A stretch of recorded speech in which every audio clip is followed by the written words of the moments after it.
Hello, everyone. Hello. I hope you're not as nervous as I am right now, because that would be awkward if we all were.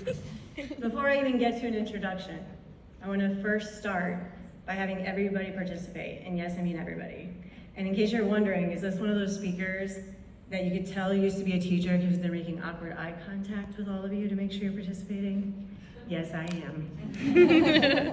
So, I really do want you to promise yourself to allow yourself for the next couple minutes to really reflect, and I want you to answer the questions I'm going to ask you. And the questions that I ask you, I want to make sure that your answer is one that is for you only. Okay? Everybody ready? For the first question, what does it mean for you to be successful? I want you to really think about it. What does successful mean for you? And if you had only vague answers, I'm going to ask you one more time and I'm going to challenge you. Can you put descriptors to it? What does it look like? Give some examples. What does it mean for you to be successful? Likewise, similar instructions. I'm going to ask you, what does it mean for you to be happy?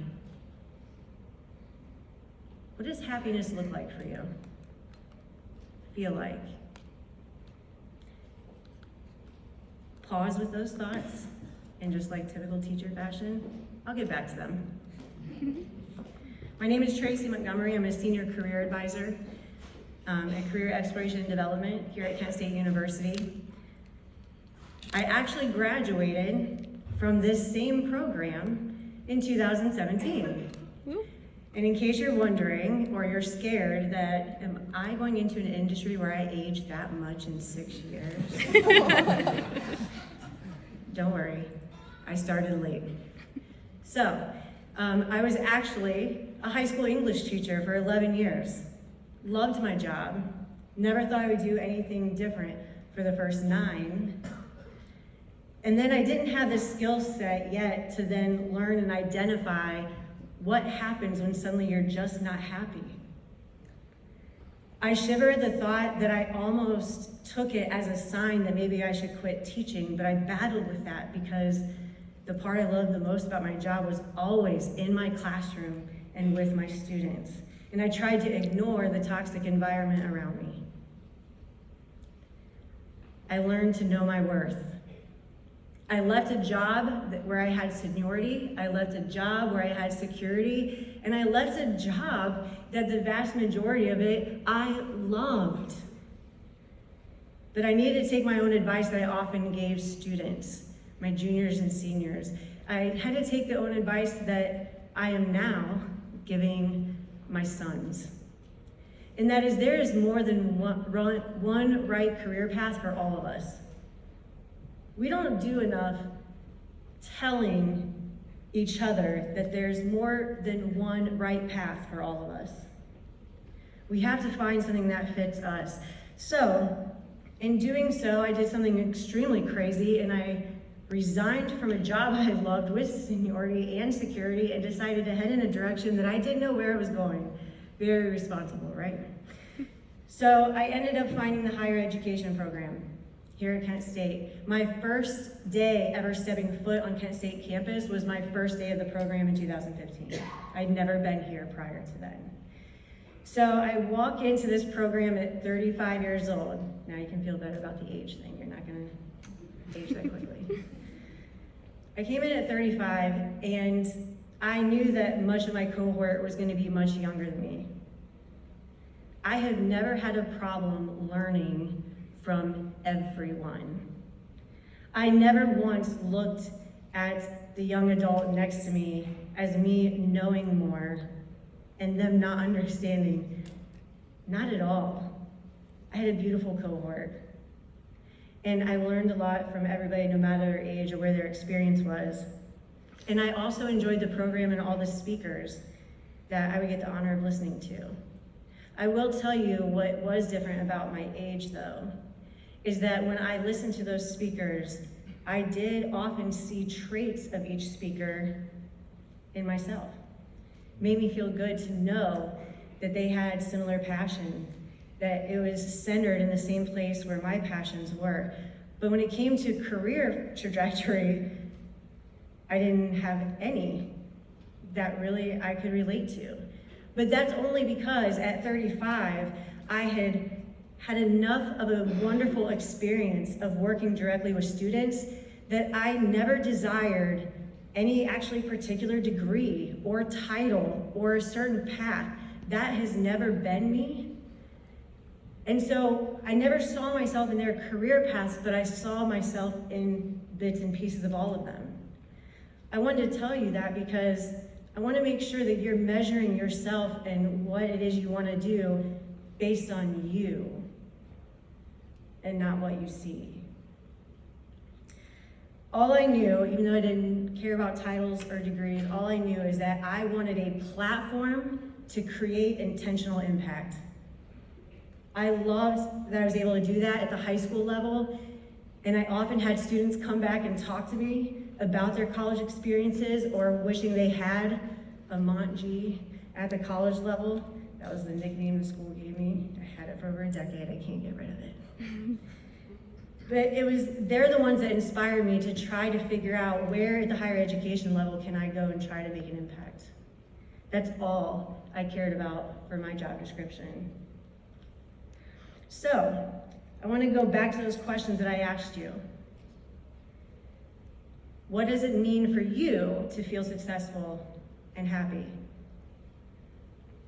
I want you to think about your answers, and then I'm going to ask you this. Are they resume traits or eulogy traits? Nothing makes us think about life more than when life is threatened or lost.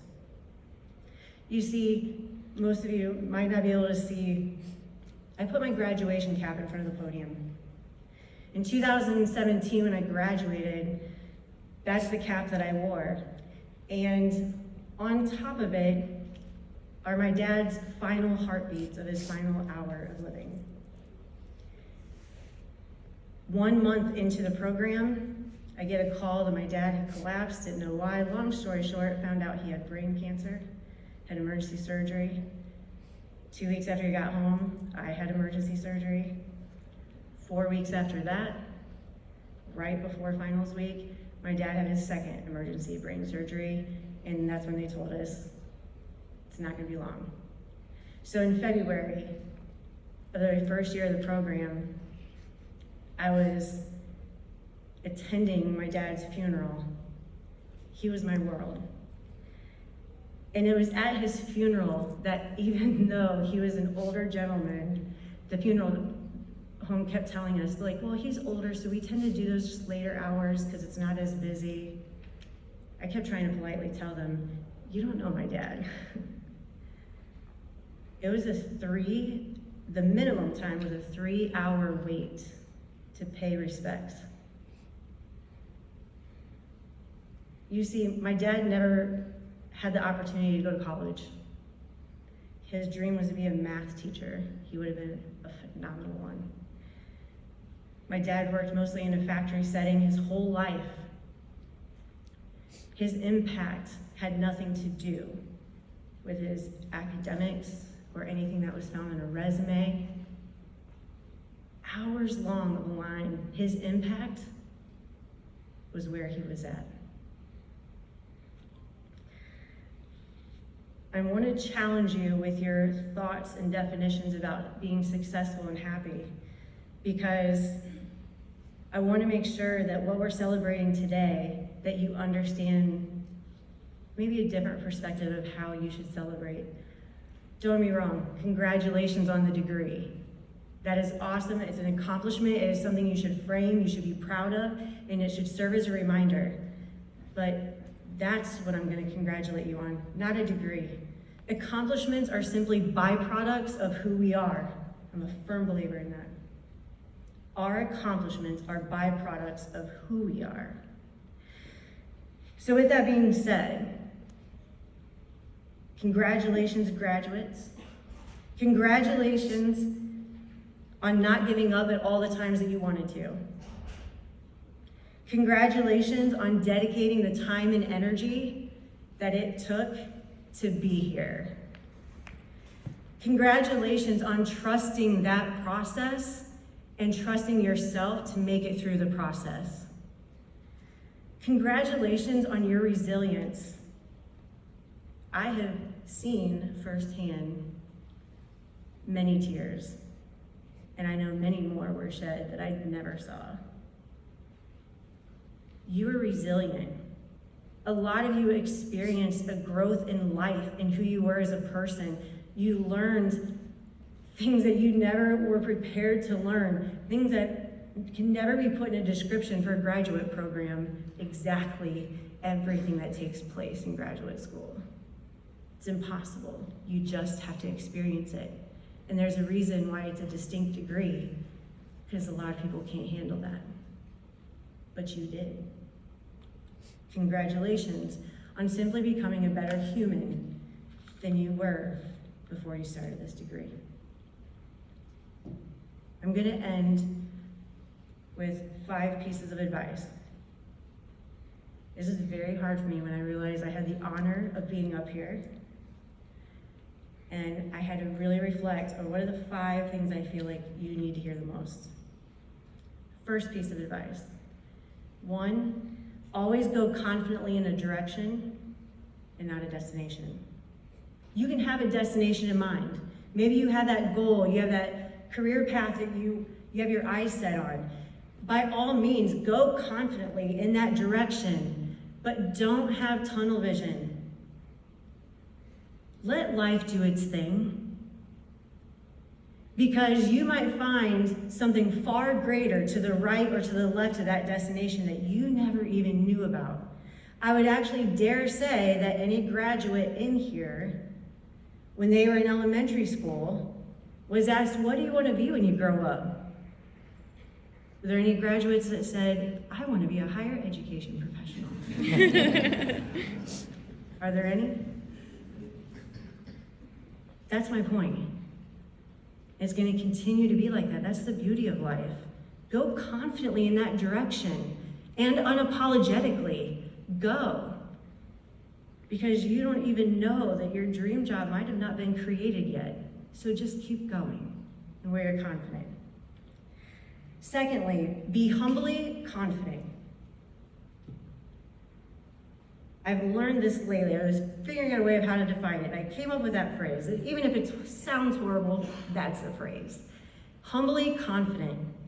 You can be confident in what you know and what you don't know and still be rooted in humility.